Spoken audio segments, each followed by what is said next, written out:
But how does that work? These those marrying have postponed their weddings. Where does that leave the grown up? Newly together partners had to decide a night whether they were isolating on their own or together. Let's have the answers from our esteemed panelists. May I welcome Justice Suryakant, sir, to kindly give his opening remarks on the topic. Thank you, Mr. Rubinder Guman. Welcome, sir. Well, starting formally, my brother Justice Sanjay Karol, Chief Justice Patna High Court, Ms. Priya Himurani, Senior Advocate from the Supreme Court, Ms. Mrinalini Deshmukh, a leading advocate in Mumbai, Madam Anu Mehta, Advocate, मैंने अपने नहीं देनी, मैंने कपड़े भी नहीं पहन रखे, Mr. Rubinder Guman, ढक रखा है ये है ना फो camera.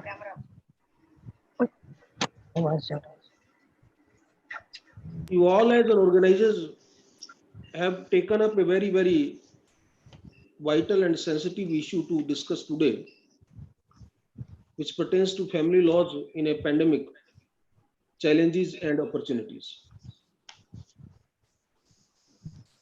Friends, having been cornered by the coronavirus pandemic, each person across the world is distancing oneself from everyone else, literally everyone, but their close family members. Personal boundaries are vanishing within the four walls of the home, and families are being compelled to spend more time with each other.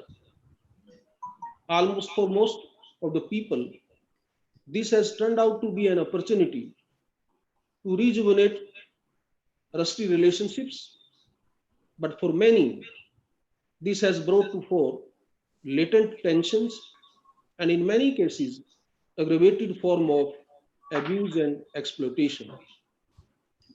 Women and children who have historically been socially repressed and economically dependent are at special risk of such family conflicts.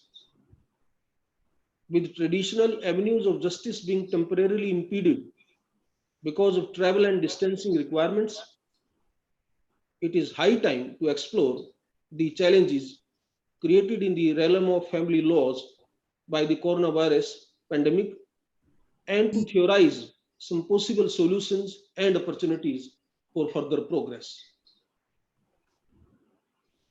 Being the introductory speaker, I will briefly lay the groundwork for the webinar by exploring four main aspects of family law which have been most impacted by this pandemic. They are divorce, maintenance, visitation, and domestic violence.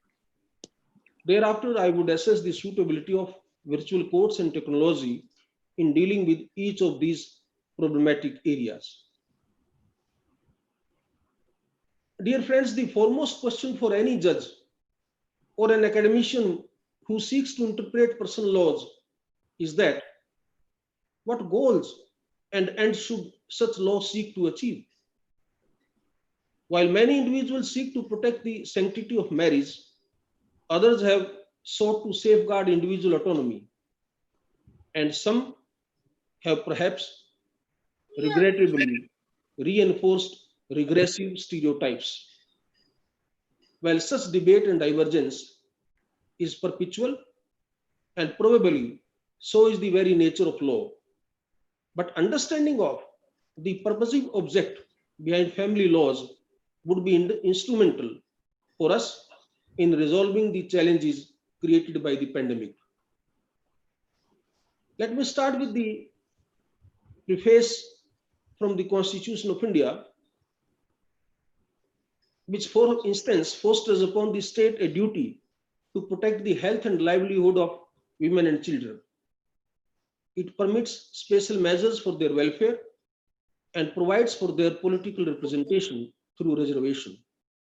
Uniquely, we have Article 51A, which imposes a fundamental duty on every citizen to renounce practices derogatory to the dignity of women. There are Article 21A and 44 to provide children with basic education and care. It is therefore apparent that our Constitution does not merely prescribe equality amongst the sexes, but it also envisages holistic empowerment through special protection of women and children, and it demands a conscious abandonment of patriarchy from its citizens. Similarly, legislature has made a conscious attempt to reform social attitudes through numerous laws, whether it be abolition of Sati Pratha, whether governance of Hindu personal law, or various criminal and civil amendments which have created strong mechanisms to guarantee the physical and economic safety of women and children. It is this fundamental spirit of empowerment, education, and sensitization which must be carried forward by the legal fraternity to resolve the unique issue arising in present times. Friends, the coronavirus pandemic has affected personal relationships and the mental health of many. Those who could earlier separate or seek dissolution of marriage can neither easily approach courts nor can they leave their abusive partners. When we were discussing informally, this issue was raked up, in fact. I may point out that the National Commission of Women is said to have reported that cases of domestic abuse have alarmingly increased and shelter homes are overrun. The task of settlement and division of assets for those in the final stage of divorce has become besieged with economic uncertainty. The average non-earning woman who was reliant on maintenance from her husband, whether former or present, now is finding it very difficult to receive or recover her maintenance dues. Concomitantly, there are also many men who have lost their jobs and are undergoing genuine hardship, making it impossible for them to pay court-mandated financial support.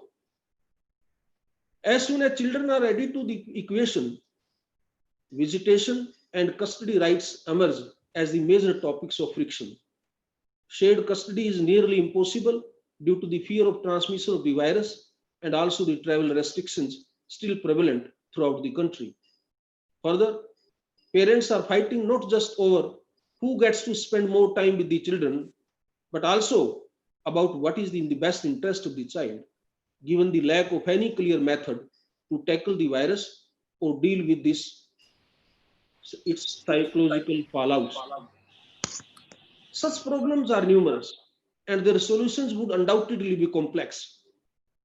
While I leave it to the distinguished panelists to discuss such practical problems in detail and explore their possible solutions, I deem it appropriate to point out that these issues should not be perceived only as legal problems. In fact, they have a very large social dimension which the law alone cannot address. For example, imagine the predicament of a judge when he is confronted with a dependent wife with no source of income on one hand and a husband who has just lost his job. See the other situation, when the child is caught in a different state with one parent, whereas the other parent too is crying for visitation and custody. Instead, we must simultaneously strengthen and seek accountability from social welfare institutions like National Commission for Women, National Commission for Protection of Child Rights, or child right committees at this different level and district levels where various committees under the statute are constituted. This is the best time for them to render humanitarian assistance and fight for the rights of women and children. We have to acknowledge that even for those issues which have legal solutions, say domestic violence or divorce, judicial adjudication has become arduous as physical hearings are unlikely to resume anytime soon. Most worryingly, common people are inadvertently being converted by circumstances into defaulters and contemners. We ought not to make lawbreakers out of ordinary people, nor, of course, should we condone violation of the court orders in a routine manner. In my considered opinion, adjudication during this pandemic, therefore, must be with human touch. There is a need to be lenient towards those who are genuinely unable to either pay maintenance or comply with visitation requirements. At the same time, public health restrictions ought not to be used as excuses to avoid complying with court orders. What is therefore needed is a holistic approach which focuses on long-term gender sensitization, education, and empowerment, as well as short-term guaranteeing of timely access to justice. Virtual courts, that is one issue we need to discuss today. And my view is that virtual courts were no doubt adopted in this backdrop out of necessity, but they have today emerged as an invaluable instrument in the quest for ensuring justice for all. Though these new modes of justice do create new issues, whether it be of poor infrastructure, internet penetration, or technological literacy, but there is no doubt that virtual courts have been a welcome discovery. When combined with physical courts, it can resolve many of the structural barriers in family law matters. Over the course of my experience at the bar and the bench, I have witnessed how limited financial capacity and geographical inaccessibility are two of the biggest impediments to justice for women and children. Family courts are often located in district headquarters, and the lawyer's fee is hefty for the poor. Many women who have never been allowed to step outside their home alone or allowed to earn money are forced by their circumstances to give up the very idea of approaching courts, and instead they silently accept whatever abuse is heaped upon them. Technology and internet can help a lot to dismantle these barriers. They erase the two biggest problems of distance and access. Further, by saving time of lawyers in running between physical courtrooms, virtual courts rationalize lawyers' fee as well. They also reduce paperwork and minimize transportation cost and loss of earnings. I will just propose to give 2-3 examples here, which is really my concern about the family courts. Well, as we know that family courts have been set up under a parliamentary legislation, and an officer in the rank of additional district judge is the presiding officer. The resultant effect is that all these courts are now located at the district headquarters or at the sessions division's headquarters. All matrimonial family related disputes have been transferred to these courts. I'm talking about the practical experience which I gained as a judge of the High Court and when I was the administrative judge of Faridabad, which is a part of the NCR. The resultant effect was that with the setting up of one family court, all matters from the entire district were entrusted to that single court, including the poor applications under 125 CRPC for maintenance. Now, a court of additional district judge, which is normally required to look after not more than 1,000 cases, was suddenly burdened with over 6,000 cases. And the poor women who could go to the subdivision and file a maintenance application before the magistrate were forced to travel to the district headquarters before the court of additional district judge, where the matters of maintenance were being adjourned for 6 months or so. When on my official visit, some of the ladies started crying, and I realized that though despite the best intention of the legislature to provide speedy adjudication to the matrimonial disputes, this setting up of district court, the family courts at the district headquarters has become a serious pain and an impediment in the access to justice, especially when we talk of delivering justice at the doorstep. Then I took up the matter, got established more than one family court in the Faridabad district courts, divided the cases with the direction that those matters should be expedited. But still I was unsatisfied and was under a constant tension that how, in what this manner, the other districts court in family courts must be dealing in different districts. So then at the High Court level, fortunately, when I became in charge of a committee, I said I cannot amend the statute. So let the under the statute family courts be presided over by the additional district judges. But then I converted them circuit courts, and with a resolution that the additional district judge now will visit subdivisions 2 days, 3 days in a week and hold the courts. And I implemented the principle of justice at the doorstep by remodulating the very concept and functioning style of the family courts. This I wanted to share you personally because this is one of the issue which even in the normal circumstances, the victims, whether women or children or old parents who are seeking maintenance, etc., they all are facing this kind of problem. I may also point out that many studies have indicated that virtual courts are particularly suited for family law cases as they avoid the formal and fearful environment of the courtroom and thus put the common litigant at ease. By allowing parties to attend court from their homes, they avoid the confrontation and trauma in seeing one's former spouse or abuser in court. Given these numerous benefits, it would be wrong to understand virtual courts as only being temporary, stopgap replacement of the physical courts.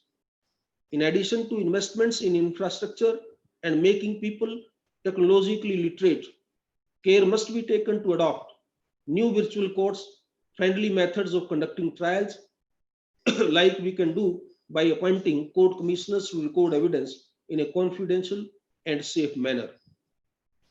We must also make cautious use of other methods of dispute resolution, like mediation and negotiation. Although they are inherently swift, cost-effective, and less adversarial, but they risk perpetuating existing power imbalances.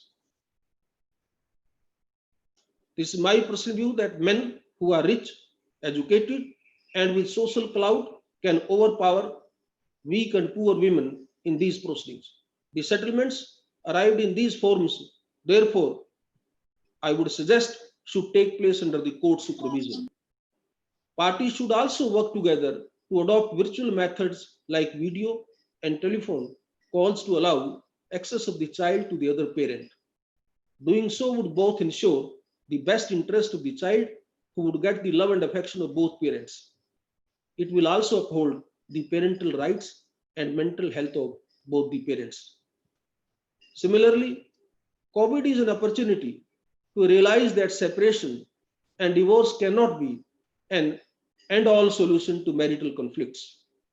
This pandemic may have unfortunately facilitated domestic abuse for some by forcing couples to live together. But for many others, it is also another opportunity to rebuild one's home. Higher divorce rates ought not to be idolized, as their connection with women upliftment and progress is as desirable as the relationship between pollution and national wealth. I may sum up saying that it is only with communication and trust and sensitization that the challenges of this pandemic can be created into opportunities and the constitutional goals of gender and family justice can be achieved. Thank you very much.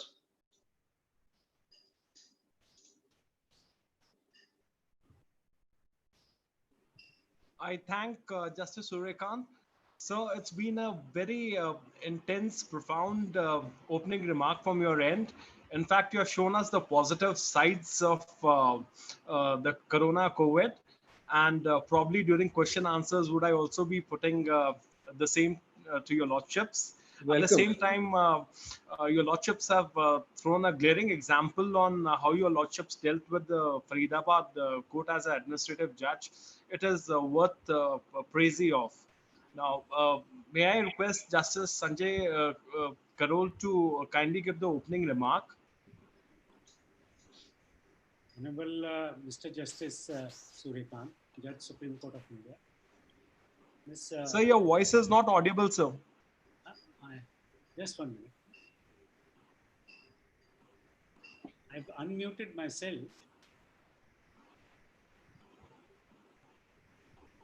I'm sorry. Could you just come a little closer to the screen? Yeah, that's better. Is that all right? Yes, Can that's you hear better. me? Yes, This is fine. I'm sorry. I'm sorry, sir.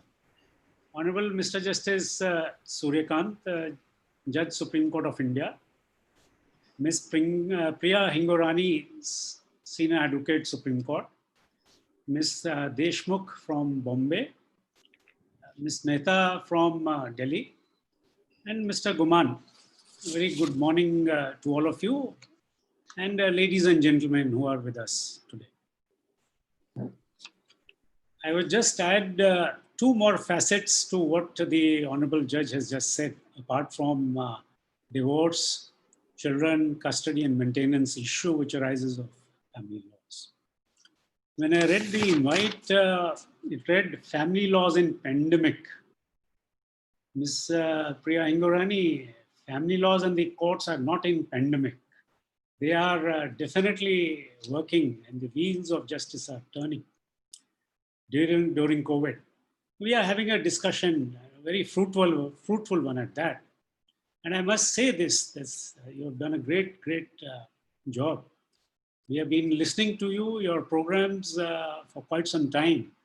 And you have been reaching out to the masses, so to say, not only in the metro and the urban areas, but also to the remotest corner of the country.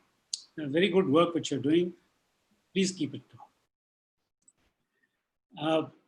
Pandemic, COVID-19, we are into almost end of July 2020. And this is the new normal as has been said by the Honorable Judge.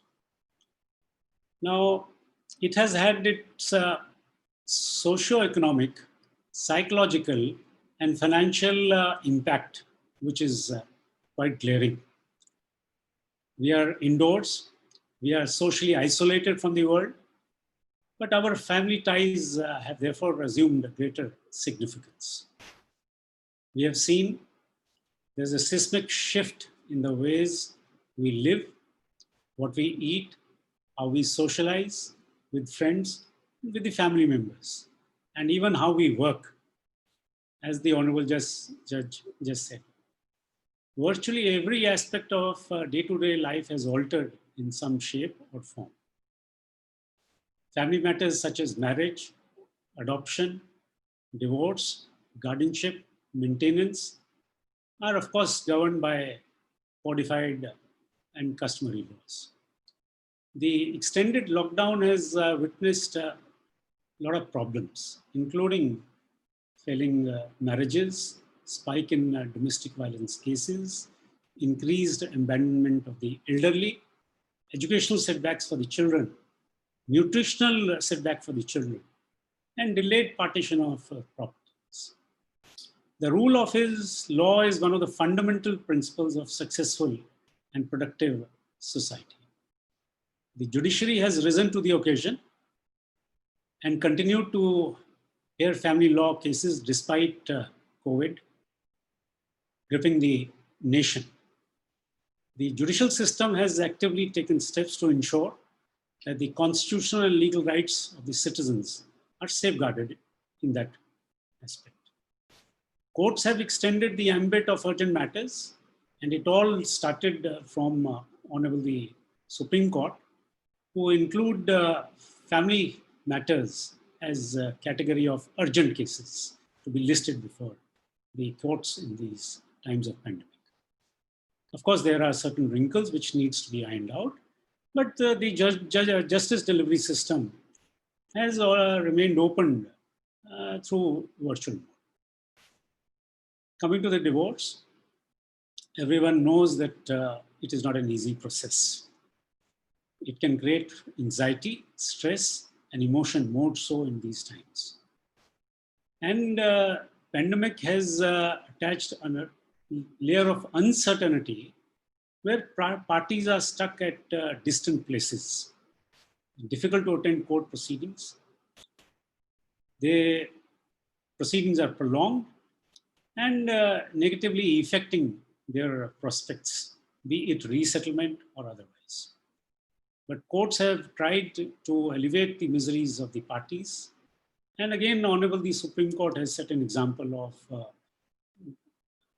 annulling a marriage through video, adopting a mode of video conferencing, virtual hearing. I am sure the lower courts, subordinate courts would follow suit, of course, with necessary amendments and within the framework of law. Weakening of financial positions of the partners due to COVID, as has been highlighted by the Honorable Judge, has led to an immediate loss of reduction of income. It has a direct impact on affordability of basic amenities, including food, water, healthcare, and education.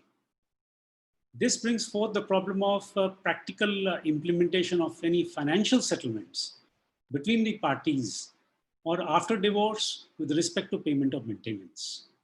Now, this is actually added to the great burden of the judiciary at this point in time. Urgent matters are being mentioned across the country because it has caused great havoc, so to say, in the lives of people. This calls for parties to act reasonably by accommodating the hardships faced in these unprecedented times. For this, the party should be encouraged. The solution is this: to first resort to community level mediation or sorting out disputes by associating or approaching the NGOs which are available. Coming to children, following a divorce or the end of the relationship, the parents of the child typically share custody of the child. In most cases, such parents spend time with the children as per the fixed schedule by the court or otherwise on mutual consent. Now, during COVID, it may happen that some parents use travel restrictions as a reason to stop the children from seeing the parents. Now, this increases stress both on the children as also on the parents. And it is here that the onus rests upon our shoulders to see as to whether the problem which is enumerated are really genuine or they are as a shield to avoid visitation rights. Indoctrination, of course, is one thing which needs to be taken care of. And common sense and cooperative approach, according to me, has to be adopted by all concerned, be it the parents, be it the court, or be it the society, including the lawyers. And the legal fraternity here, according to me, a lot of responsibility rests upon them. And if I may just, as has been said, the new tool of video conferencing perhaps can be used for facilitating such visitation rights. And as Honorable Justice Suryakant has said in one of his judgments, that visitation must facilitate the child and the parents knowing each other and also developing mutual love and respect and regard for each other. Another problem which that can arise is with respect to child support systems. Parents may be under financial pressure caused by COVID to pay child support in time. In some way, child support payments should be stopped. Rather, parties should strive to communicate with each other, even if they are on talking terms or relations are cordial. But then these financial hardships are something which are adversely affecting the children. So they need to talk about these things. Now, pandemic has also affected not only children who are in this world, but even unborn children. It has added to the misery and the problem of those, of the mothers also. The pandemic has burdened our healthcare systems and impacted unborn children as well. It has led to a widespread disruption in access to maternal healthcare and antenatal services, diversion of ambulance and hospital towards COVID relief, absence of transport facilities, and non-availability of doctors has driven increasing home deliveries of babies, often without adequate medical supervision. I was reading in one report that a lady had to deliver a child or suffer miscarriage only on account of lack of such infrastructure. These are challenges which are coming in our way. Another challenge is this: The constitutional mandate being that every child must have the minimum nutritional value in terms of its upbringing. Now, Anganwadis have been shut down, Asha centers have been shut down. Now, how do we deal with this problem is something which we all have to work collectively to find out a solution. One report UNICEF gives that almost 117 million children who live in poor households, leaving them with higher risk of violence, exploitation, and abandonment and sexual abuse. For various reasons, decision has been taken to shut down schools. Honorable Judge, sir, I have seen it the figures are shocking. For example, in Bihar, 1 crore 19 lakh children who are getting midday meal, they have suddenly no place to go. The problem is not fulfilling nutritional value. The problem is also that with the passage of time, down 5 months down the line, to bring them back into the fold is itself going to be a big problem, because lack of interest by the parents or by the children is another issue which I feel needs to be addressed. Domestic violence, domestic abuse. Lockdown has put strain on many families, but it is even more worsening for those who are experiencing or have experienced any form of domestic abuse at the hands of their partner, spouse, or other family members. Now, domestic abuse is not necessarily by beating, can be any which way. It has had a devastating effect on the life of the victims and their ability to seek help.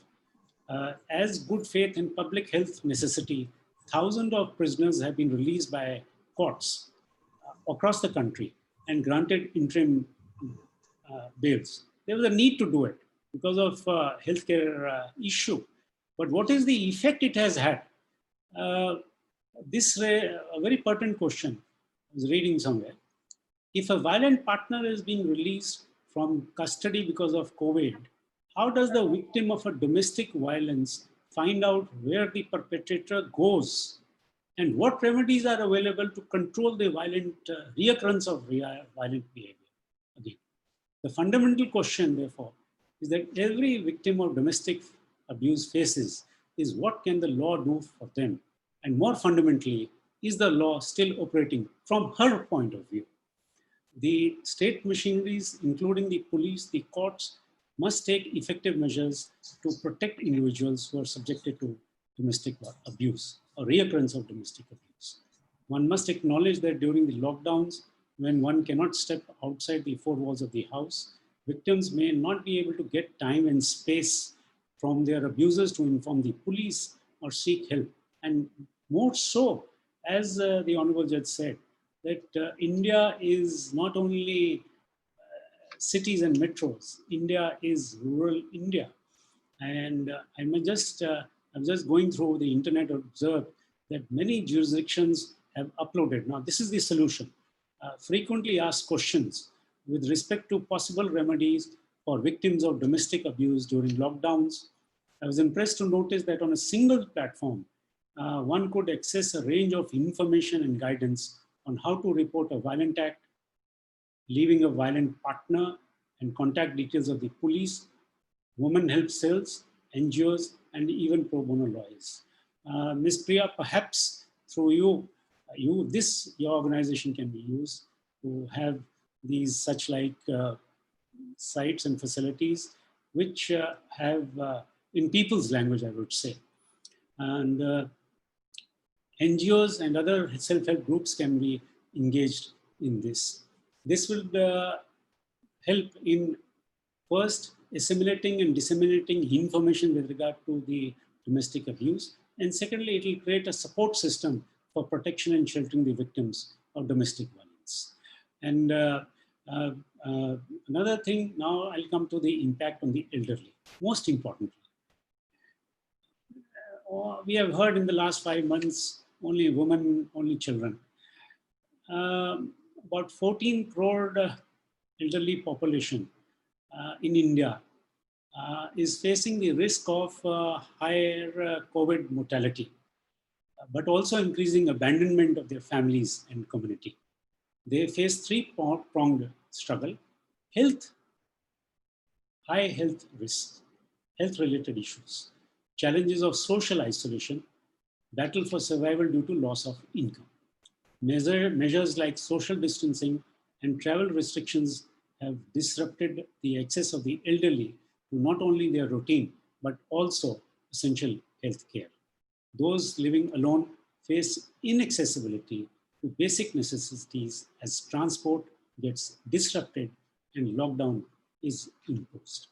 Not all elderly people are tech savvy.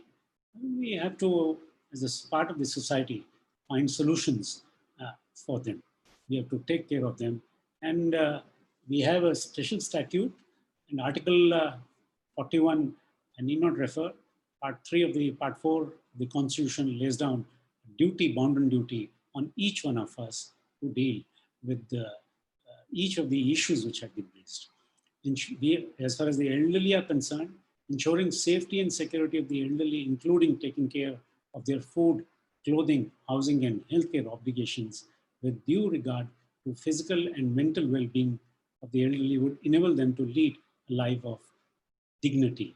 This, as according to me, is also the greatest need of the hour.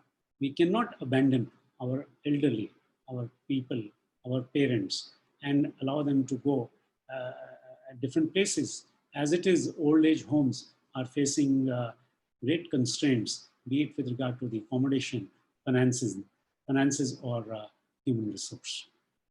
Yet another issue which I wish to flag out is this, that COVID is a stark reminder of the vulnerability of human life, and the downtime created by the social distancing rules presents individuals with a unique opportunity to consider their estate plans and discuss with their families.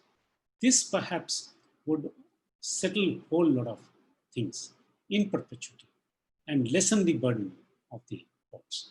All individuals, not just the elderly, it could be any one of us or ill, should take out time to implement an estate plan, as it will make life some of family business or for longer durations. Fragmentation of the assets due to the distribution of the estate, and disputes of the distribution of the estate between the family members, adding to the burden of the courts. To avoid all this and to prevent family erosion and to prevent national growth also, estate planning, according to me, is the need of the hour. Because in India, we find that preparing a will is a taboo. We always procrastinate. We shudder. We evade such questions. But time is now there. And perhaps Ms. Singorani's platform can be used to educate people in metros or outside metros to think more on these lines. And even a trust can be created. They can be told that a trust can be created. Another important mechanism where people can be told they are either confined to their homes or they are confined in hospitals, to prepare power of attorneys for specified tasks, which can be small things, payment of bills, electricity bills, bank accounts, credit card payments, or XYZ things which are required. Counseling, according to me, is a big way out to meet these challenges.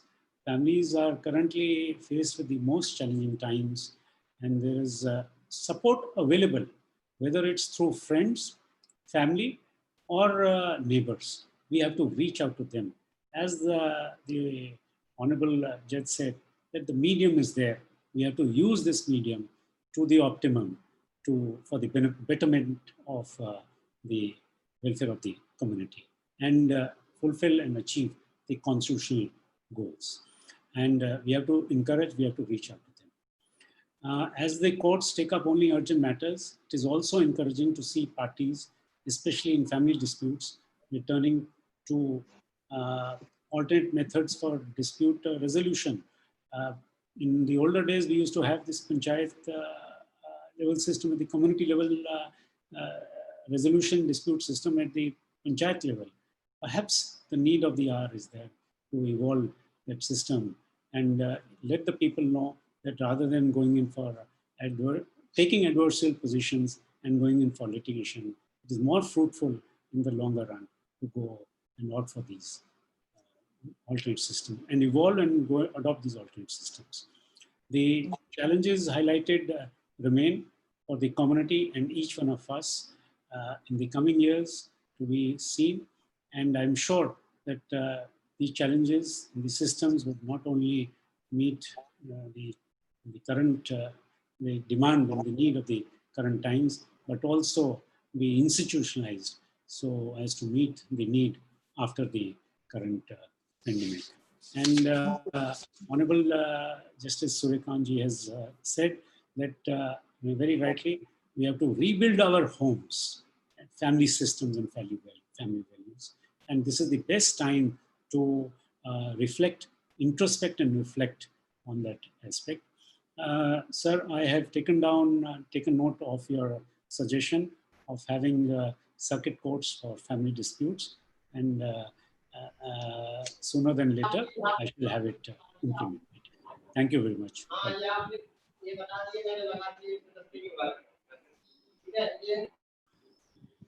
Robbie, could you mute everyone, please? Robbie, you're muted. Yes, ma'am. Yeah, could you mute everyone else? Yeah. Thank you so much, Justice Sanjay Karol, sir. It was, and actually, you have given both the sides of the coin.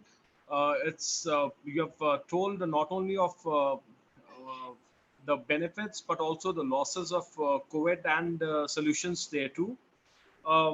Thank you so very much, sir, for the intense knowledge and patient way you spoke, sir.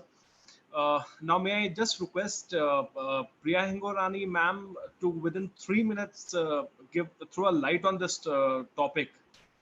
Due to time constraint, 3 minutes to Priya, ma'am, and 3 minutes. Ravinder, I'm very happy not to give any comments and just answer any questions we have from the panelists because we have the time constraints are there. Very well, ma'am. I think I'd like Mrinalini to share her thoughts because we get a whole new dimension from Mumbai and Maharashtra, what the kind of problems they're facing. So you could ask her and I'll help you with the questions. Right.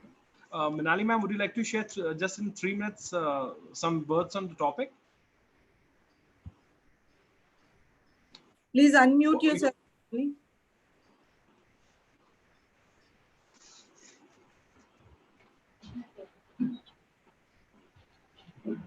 Am I audible?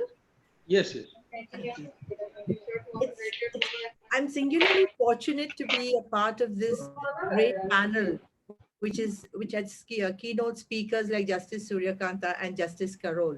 I think with their profound knowledge, wisdom, and experience in the field of justice, and I'm using the word justice, not law, and what they have shared is absolutely something which I'm absorbing, and I'm still in the process of understanding the same thing.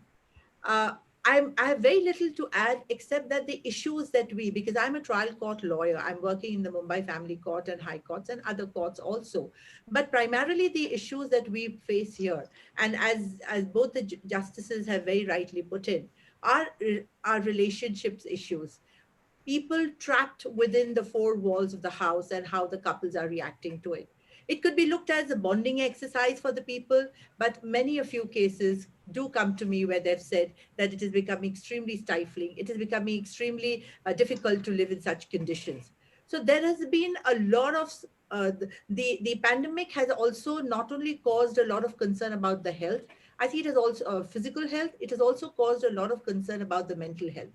There are cases which come to me that because of the lockdown and because of the conflicts within the homes, there is a lot of pressure on them and there are mental health issues also. We have also seen in my experience as a lawyer, which comes and with utmost humility, at least one or two cases on a daily basis which come across. And I'm not going to make any gender specific allegations or statements, but most of them coming from the women are that they are trapped in a relationship where, as Justice Carol rightly stated, it's not only a physical violence that they're also experiencing a lot of financial, a lot of emotional, and also a lot of sexual violence. There have been a few cases which probably the lordships may not be aware of, where there is a lot of sexual violence between the husband and wife, because the wife is the one who's at home available for the husband, and the husband wants to make the most of it. Now, these are the kind of issues which come to us as a lawyer, as a trial court lawyer, asking, what am I supposed to do? And how do I deal with this? I can't even leave and go to my parents because this is a situation which is there. The second issue that I also sort of face as a lawyer, and which I'm sharing, is, as the lordships have rightly put in, are the issues of visitation rights of the children. So today, though there are orders given of visitation by the courts, which the parties are supposed to be abiding by, there are many cases which are taking the undue advantage of the COVID-19 situation, either to avoid giving uh, visitation, even in healthy homes. And secondly, even on video conferencing, which the lordships have time and again impressed upon, that if today physically meeting the child for a non-custodial parent is not possible, at least a video conferencing should be then. In my view and in my experience, it's a very limited experience of mine, I have found that there are a lot of violations of that taking place, using the internet is not good, the child is not willing to sit, and so on and so forth. Fathers have called me up and they have been literally crying, and without any exaggeration, to say, I have not seen the face of my child for the last 4 months. Is this what law is all about? Is this what justice is all about? So these are the kind of personal issues that the parties have been going. We have also got a lot of cases, and I'm only dealing with those which I have dealt with, where the children are undergoing a lot of mental health issues. The children, because they don't have schools and they're doing online schools, and also because they are also trapped at home with a custodial parent, non-access to the non-custodial parent, the children are showing a lot of behavioral issues, with a result of which there are mothers and fathers, whoever are the custodial parents, calling me up, how do I deal with it? We do recommend online counseling for the children also to be able to do that, but that's a big challenge that is happening. And there are a high number of cases where the children are showing extreme behavioral issues, which is affecting their emotional and mental well-being. And one of the reasons is this. And Your Lordships, I would now like to come to you as a lawyer to tell you what are the difficulties we are facing in the family courts. And I can just restrict myself to the Mumbai family courts, which are there. Unfortunately, yes, it's all virtual and it's not no fault of anyone. That's how the situation is. But the courts are only entertaining mutual consent petitions for the final disposal and for this.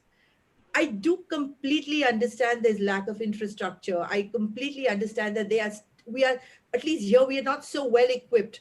And when I see examples in Delhi, other courts which are there, in the Bombay High Court, undoubtedly we have a virtual courts functioning quite. But today, what is urgent and what is not urgent is definitely something which the courts will have to consider.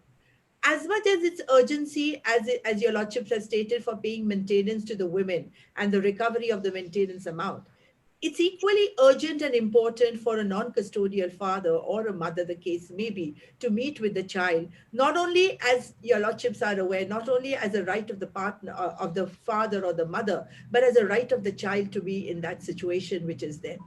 This is probably not considered to be, and said that the orders are passed, that orders to be complied with. We completely understand.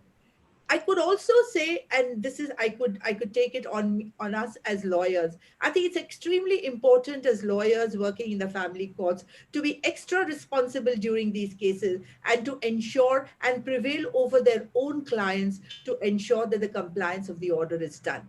Because if we are going to misguide them and say nothing's going to happen, the courts are going to understand that it's a COVID situation, you're getting 20% less from your salary, you need not do, then that kind of advice further embolden such people to deliberately flout the orders of the court. So I think it's also a bounden duty of me and lawyers like me working, who have to help the delivery of justice in the best possible manner in these pandemics which has been going on.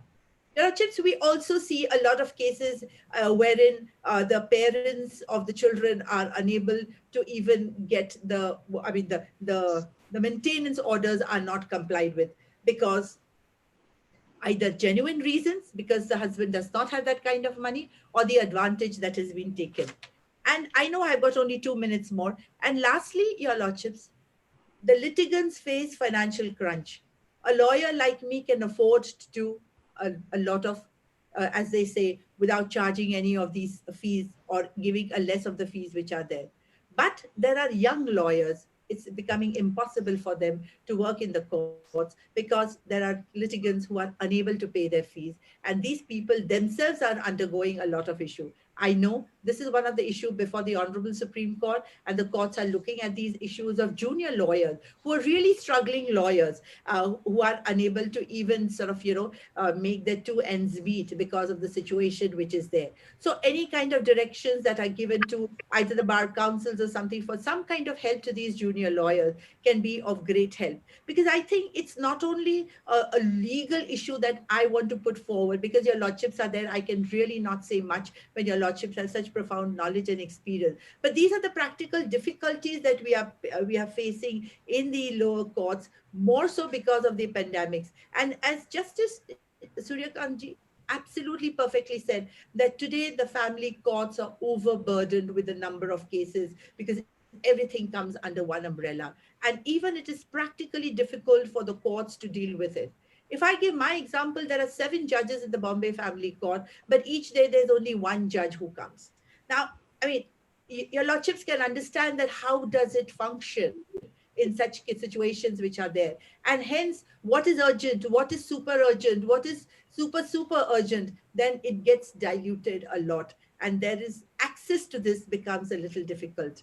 However, I don't want to sound like a complaining or a whining child saying this is not there and that is not there. But I thought, Your Lordships, this may probably give a little insight into the actual workings that happens in courts like this, which are there. And lastly and importantly, I cannot but express the mental health issues which are affecting all those trapped in the litigation which is there. So some kind of a mechanism that can be evolved, which will be able to give some direction and some relief in these things that are there. Thank you so much for giving me this opportunity to express my views on this forum.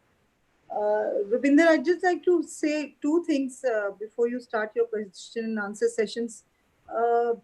I must just give a little view of what is happening in India, in Delhi. I must say that the courts have definitely started, the family courts have started working since the last 20 days, have started taking up urgent matters like maintenance, executions, um, also, of course, mutual divorce.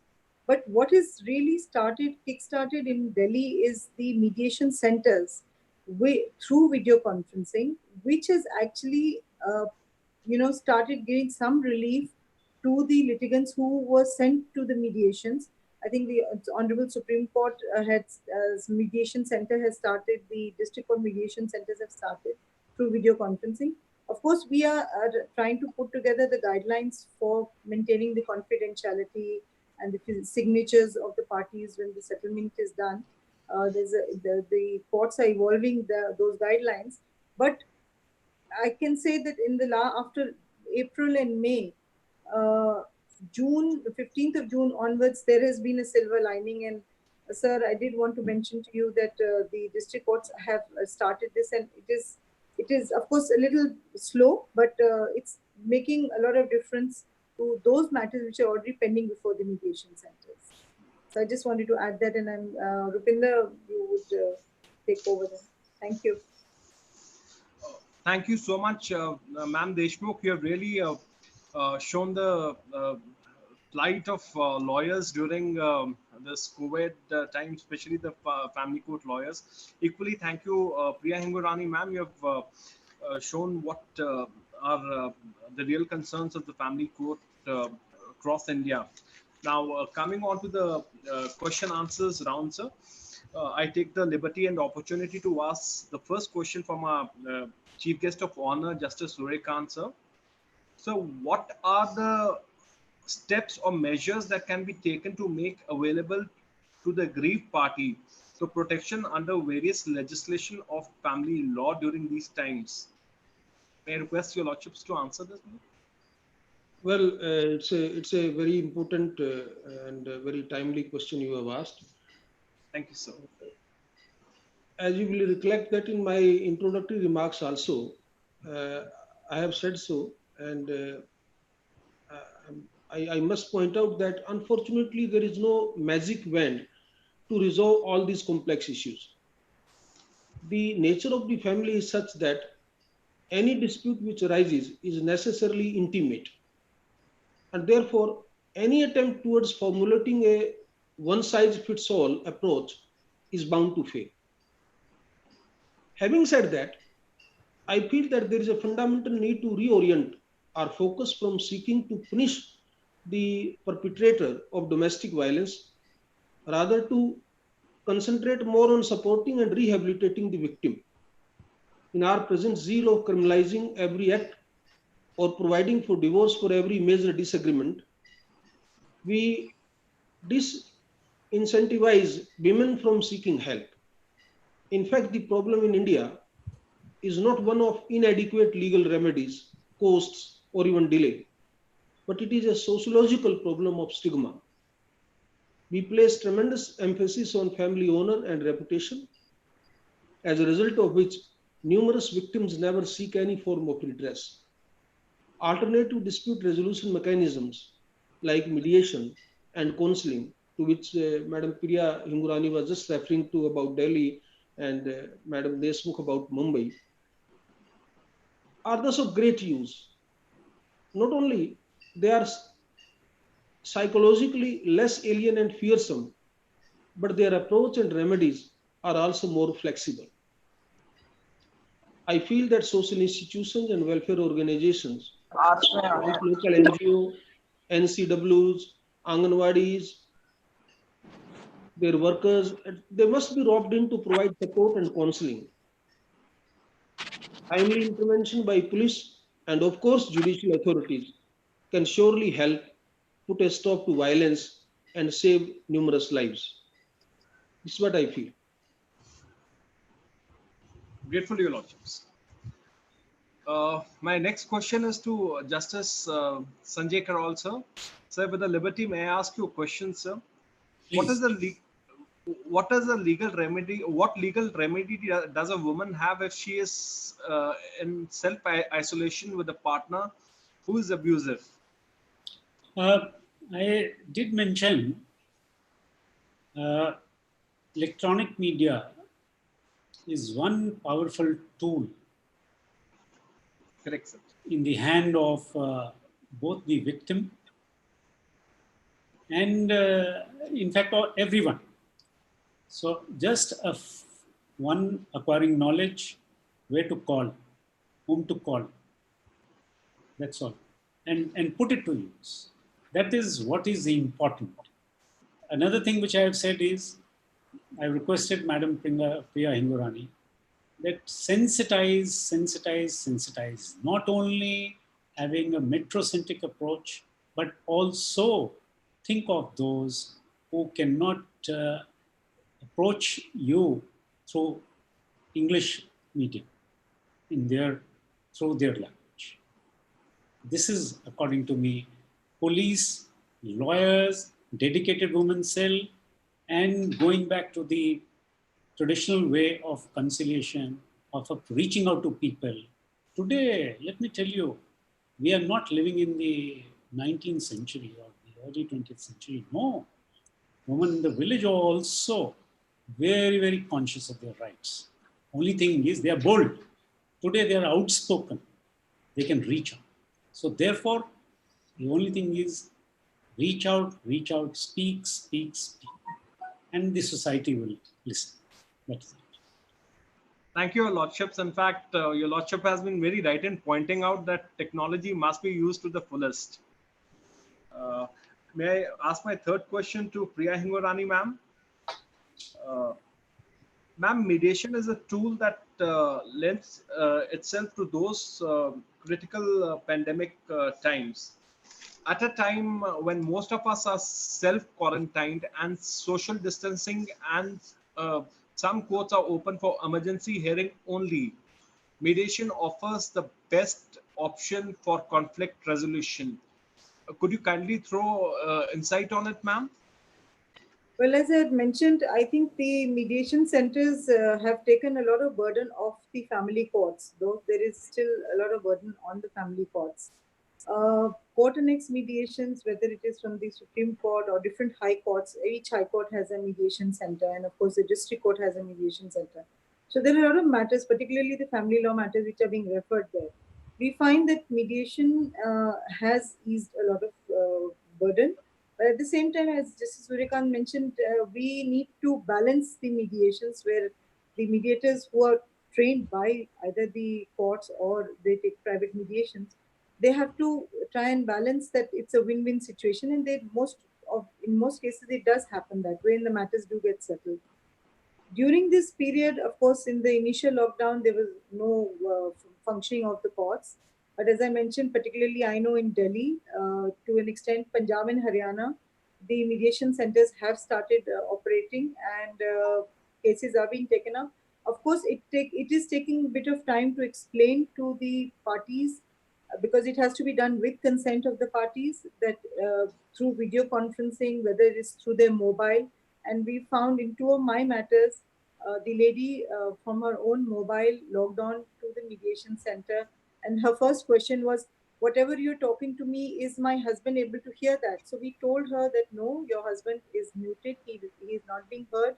He will not, till and until you both are together and see each other, we will not put the video, we will not unmute you. Confidentiality is, I think, an issue where we have to be very, very careful when we are working through the electronic medium. And also the consent. Once the document is prepared or the memorandum of understanding is prepared of the parties, the fact that the parties have to sign it is another issue which is coming up, because if you're doing it from different states, and as I mentioned, the guidelines are being worked out. We have so far been able to do about 6 or 7 successful mediations through video conferencing, and I'm hopeful that once the guidelines are in place and the training of the staff and the lawyers is done, we'll be able to take it further on. Thank you, ma'am. In fact, this was one of my next questions that I was supposed to ask, but you answered well in advance. So I'll have to change my question. But would I just ask a bit of stretch this question a bit more, ma'am? Ma'am, when there are in this pandemic time, ma'am, between two separated couples, when there are change of mails and messages, ma'am, would that be admitted as secondary evidence in the eyes of law in the court, ma'am? Yes, of course. If there is documented record between whether WhatsApp or emails, they are admissible, and they are definitely used in the courts by both the parties. It is there, yes. So one side deep sea, other side devil, ma'am, is the thing. Then may I come to my next question is to Deshmukh ma'am.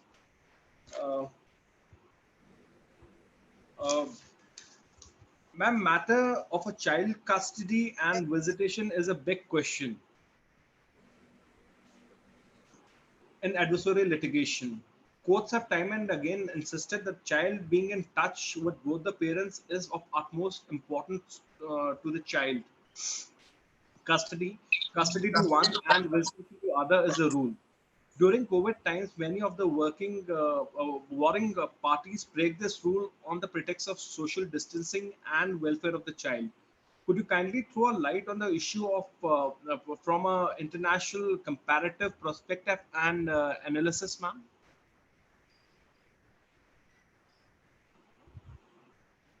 Ma'am, you're not audible, ma'am. Mike, ma'am.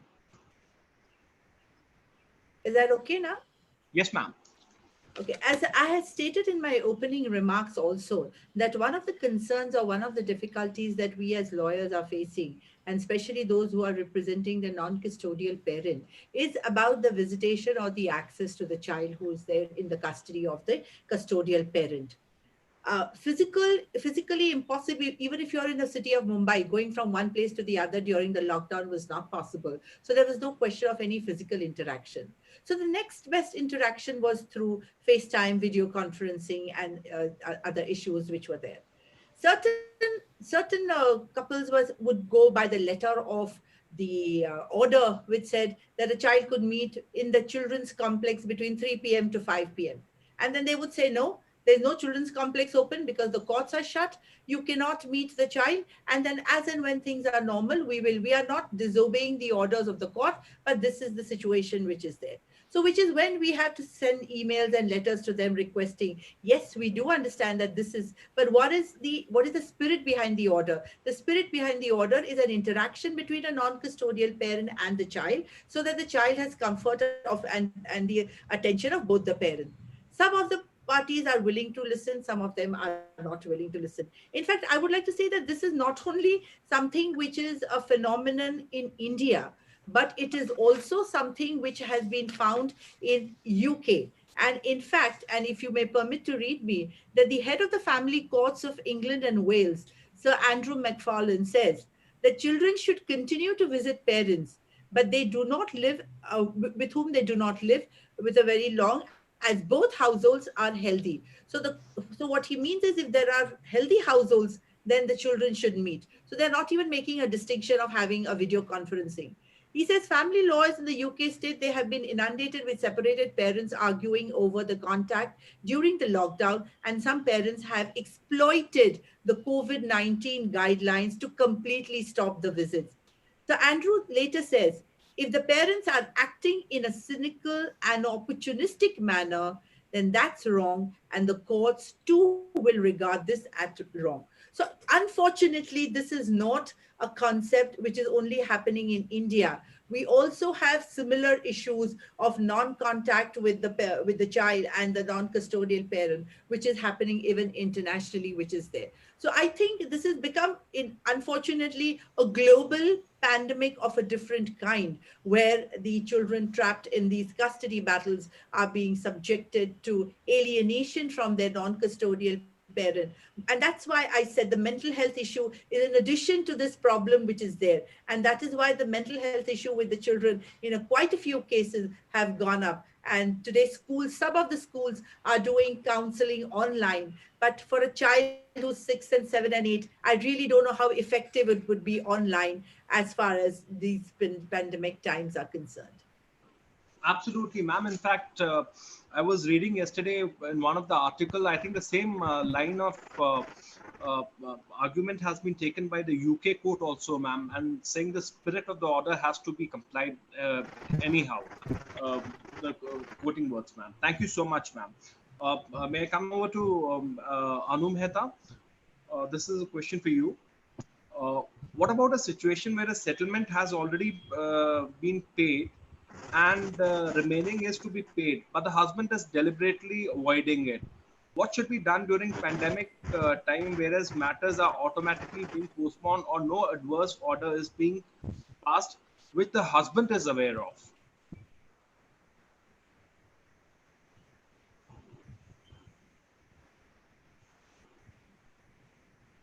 Anu, should I repeat the question? Yes, please do. I think I'm having a technical glitch. I'm so sorry. There has been a problem with my internet. No problem. No problem. What Good about morning to everybody? Yes. Can you please repeat the question? Sure. What about a situation where a settlement which has already been paid and remaining is to be paid, but the husband is deliberately avoiding it? What should be done during the pandemic time, whereas the matters are automatically being postponed with no adverse orders, where no adverse orders are being passed, which the husband is aware of? I suppose that there can be fragmentation of assets, and it can be looked into to be able to take care of basic necessities. There has to be something like going into the FDs or some assets there for can be attached, or some such possibilities can be explored whereby the court orders may not be circumvented, because the interest of child welfare is paramount. And if it relates to any kind of maintenance of child and family and wife, then the courts can rise up to the occasion, and they can very well touch into, because there is an economic slowdown. There has been problems with jobs. People are being laid off, and this is a time of crisis. So I'm sure that pool reserves and pool have to be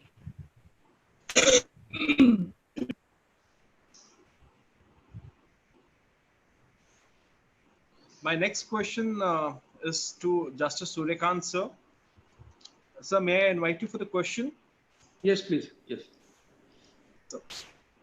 What efforts can be made to prioritize the listing hearing of cases relating to family law, including domestic violence, maintenance, visitations, uniformity across the country? Okay. Well, as far as this question is concerned, I will prefer to divide it into mainly three parts, and I pick up the last part of it, that about uniform at national level throughout the country. I strongly believe that we should move away from a uniform national level approach towards these issues. Why I say so is because India is a very diverse country, and family dynamics and the status of women differs from very significantly among different regions. The support and approach which might be required in Punjab would be very different than the kind of intervention needed in Tamil Nadu. Any family related policy or strategy must account for these local differences. Otherwise, the second part, as you said, the prioritization. As you know, the issue of control over district judiciary under our constitutional scheme exclusively vests in the high courts. Therefore, the high courts will have to take, as a matter of policy decision, to ensure that all family courts throughout under their jurisdiction prioritize these cases, and if need be, even the other courts can also be entrusted the matters by designating them as family courts, so that these cases are taken up timely and there is no delay in delivering justice, whether to the women or to the children is concerned. Actually, some of the high courts have taken proactive steps in this regard. I'm told Delhi High Court recently tested the effectiveness of the domestic violence helplines and issued directions for effective implementation of the existing legal provisions. There is another order passed by J&K High Court in suo motu proceedings, taking cognizance of increasing instances of abuse during the lockdown, and they have issued guidelines on creation of a special fund, designated safe spaces in public places frequented by women, and increase in publicity and awareness campaigns. So depending upon the local conditions and local requirements, the high courts can play a very proactive role and do the needful. But I must say that it cannot be disputed that the issues of domestic violence, maintenance, and even visitation deserve to be prioritized by courts. This is because these family disputes affect the safety and economic survival of the weakest in our society. I can say that even Supreme Court has also prioritized family law matters by hearing transfer petitions or video conferencing, and only a few weeks ago, it has delivered its first e-divorce also. But care must be taken not just to achieve speedy adjudication, but also to ensure that it remains humane and is in line with constitutional aim of empowering women and children. This is what I wanted to say. Thank you. Grateful, Your Lordships. My next question, if permissible by Justice Sanjay Karol, sir, a simple one-liner question. Sir, am I audible to you, sir? Yeah, yes, please. Yes. So do you think we need to have some sort of guidelines like US for family law during current pandemic, sir, for family courts? As the Honorable Judges said, conditions being diverse, each court and each state, yes, at the High Court level, guidelines need to be framed, there's no doubt about it. And certain directions on the judicial side, which have been given by Honorable the Apex Court, in certain matters have also helped for example, release of bail prisoners. It has helped a lot. Legal aid, according to me, the legal aid services needs to be actively associated and engaged at this point in time. That's primarily what I feel. They can come forward in helping us formulate guidelines. Yes.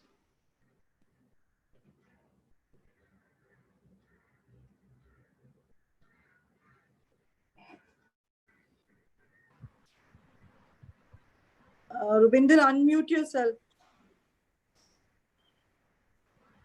My next question is to Deshmukh ma'am. Ma'am, am I audible to you? Yes, please. Ma'am, my question is, how much of a boon can ADR be to warring couples during the COVID times and post-COVID, ma'am? Can you hear me? Am I Yes, ma'am. audible? Yes, ma'am. So I think ADR would be the need of the hour as far as the warring couples are concerned during this pandemic. For one thing, that probably this pandemic has made all of us realize how fragile life is and how we are sort of, fighting over issues which are so insignificant in the larger, scenario things which are there. So I think ADR would be a very effective mechanism for bringing about this. So if you have a combination of the lawyer advising his or her own client in a more positive, constructive way, plus coupled with the ADR, which is there, where maybe a trade mediator can also speak, and where lawyers can also participate, not for the purposes of having any disputes or any argument, but to assist the mediator to be able to find out. I think that would be the best situation. We may not even need the courts then if we can do it outside the court, and all the more in the pandemic which is there. And the reason for this is being that some kind of sensitization, some kind of sensitivity and responsibility has to be taken by all concerned during these times in larger measures than what we were taking earlier. And if that kind of approach is there, I think we will be able to find solutions to all these problems in a more constructive and an amiable manner. Absolutely, ma'am. In fact, the European countries are working on this method now because ADR is actually being very successful. My next question to Priya Hingorani, ma'am. Ma'am, with permission. I thought we were closing, Rubinder. Just, I think, two more questions. Can I invite Kadambri to ask two questions from the panelists? Kadambri, are you there? Are you audible?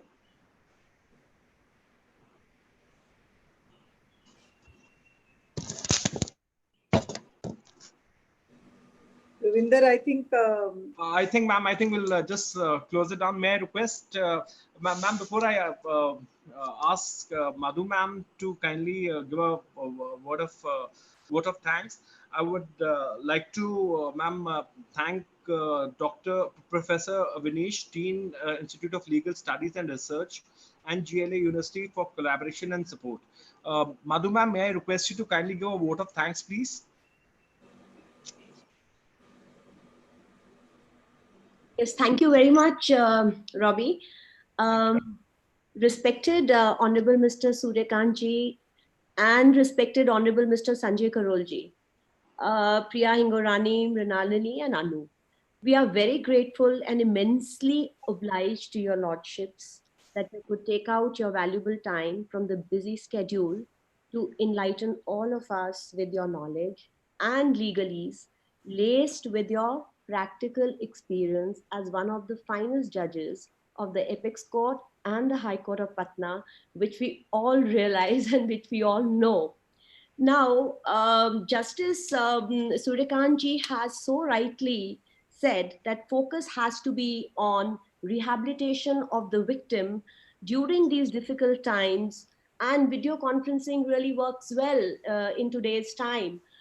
And more so if the judges are a little forceful to the parties saying that why don't you reconcile, or primarily focusing on rehabilitation, the parties very, very voluntarily agree when it falls from the bench. Mediation also is a course as suggested.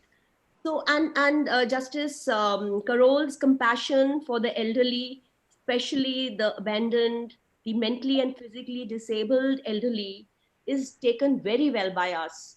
And it is my humble request to all, including our panelists and viewers, that we could always sponsor meals, money, raw food, and to them, especially there are so many in these various NGOs. We have the Earth Savior Foundation, if all can note, in this regard, because they have established gurukuls and everything to help them. At our houses, of course, we are really taking good care. But these are the elderly people who actually require our help. And we also have gurukuls where we have all these ladies and, of course, the children who are clamoring for help. It's been such a nice interaction with such great personalities. I thank you all so much, sir, and have a good day and take very good care of yourself. Thank you so much. Thank You're you, very Madhu. kind. Thank you very much. Thank you. Thank you, sir. Thank you very much. Thank you. Thank you, sir. Thank you, ma'am. Thank you, Madhu, ma'am. Thank Thank you. you so Thank you.